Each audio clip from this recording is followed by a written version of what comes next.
ഇന്ന് തന്നെ ഡൗൺലോഡ് ചെയ്യൂ. കാണൂ നിങ്ങളുടെ ഫേവറേറ്റ് ഷോസ്. അമ്മ എന്ത് പണിയമ്മ കാണിച്ച യുവമാരനെ എന്തോരം തല്ലിന്നറിയോ? അമ്മ ഇപ്പൊ വന്നില്ലായിരുന്നെങ്കിലേ യുവമാരിപ്പ എന്നെ കൊന്നേനെ.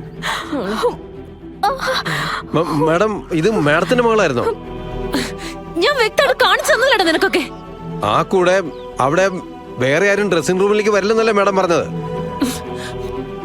അതുമല്ല, അവളുടെ മുഖം ഞങ്ങൾ ശരിക്കും കണ്ടിട്ടില്ലല്ലോ. അവള് നല്ല വേദന ഉണ്ടമ്മ. യുവമാരനെ ഇടിക്കുകയും ചവിട്ടുകയും ഒക്കെ ചെയ്തു.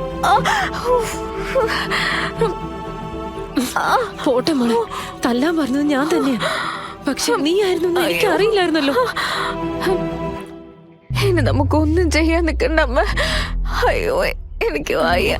അയ്യോ പൊന്നു മോള്. അയ്യോ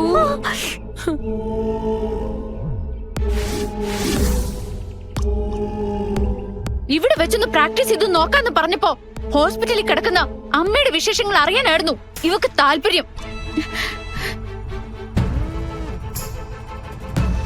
പക്ഷെ നവീന്റെ മുന്നിലേക്ക് ചെന്നപ്പോ എല്ലാം അങ്ങോട്ട് മാറി.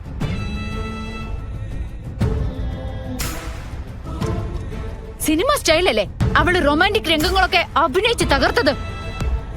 ഞാനേ അവിടെ നിന്നേ ഉള്ളൂ, അവര് പറയുന്നതൊക്കെ കേട്ടെന്നേ ഉള്ളൂ. എന്റെ മനസ്സൊന്നും അവിടെ ആയിരുന്നില്ല, എന്റെ അമ്മയുടെ അടുത്തായിരുന്നു.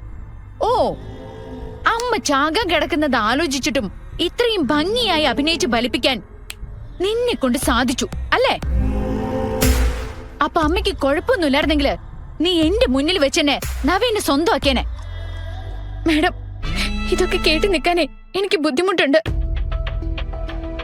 നീ ഇത് കേക്കണം.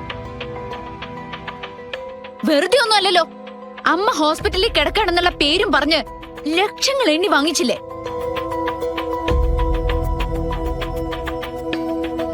അപ്പൊ നീ ഒരു കാവൽ പട്ടിയെ പോലെ ഇവിടെ കിടക്കണം. ഞങ്ങൾ കുരയ്ക്കാൻ പറഞ്ഞ കുരയ്ക്കണം, ആരെങ്കിലും കടിക്കാൻ പറഞ്ഞ കടിക്കണം. മനസ്സിലായോ? ഗാഥ മാഡം, കൃഷ്ണ കരുതിക്കൂട്ടി അങ്ങനൊന്നും ചെയ്തില്ലല്ലോ. നിങ്ങൾക്കത് തോന്നില്ല. ഇവളെ നിങ്ങളെ മയക്കി എടുത്തിട്ടുണ്ട്. പക്ഷെ എല്ലാം കണ്ടു നിന്നത് ഞാനാ. മമ്മി, ഇനി വിവാഹത്തിന് മുന്നേ നടക്കുന്ന എല്ലാ ചടങ്ങിലും ഇവളെ കയറ്റി നിർത്തണ്ട, ഞാൻ ചെയ്തോളാം. ഇവള് കതിർമണ്ഡപത്തില് താലി കെട്ടാൻ മാത്രം നിന്നാ മതി. അങ്ങനെ ചെയ്യുന്നതില് എനിക്ക് സന്തോഷമേ ഉള്ളൂ. അതൊന്നും ശരിയാവില്ല.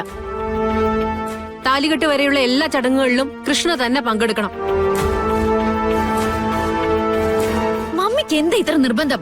ഇവളെ അഴിച്ചുവിട്ടാലേ നമ്മുടെ ആഗ്രഹങ്ങളും നമ്മുടെ കുടുംബവും കൊള്ളയടിച്ചിട്ട് ഇവള് പോവുള്ളൂ. മോളെ, മമ്മി പറയുന്നൊന്ന് കേക്ക്. മമ്മി ഇങ്ങ് വന്നേ. മമ്മിയോട് എനിക്ക് സീരിയസ് ആയിട്ടൊരു കാര്യം പറയാനുണ്ട്. വന്നേ മമ്മി. മമ്മി ഇങ്ങോട്ട് വരാൻ.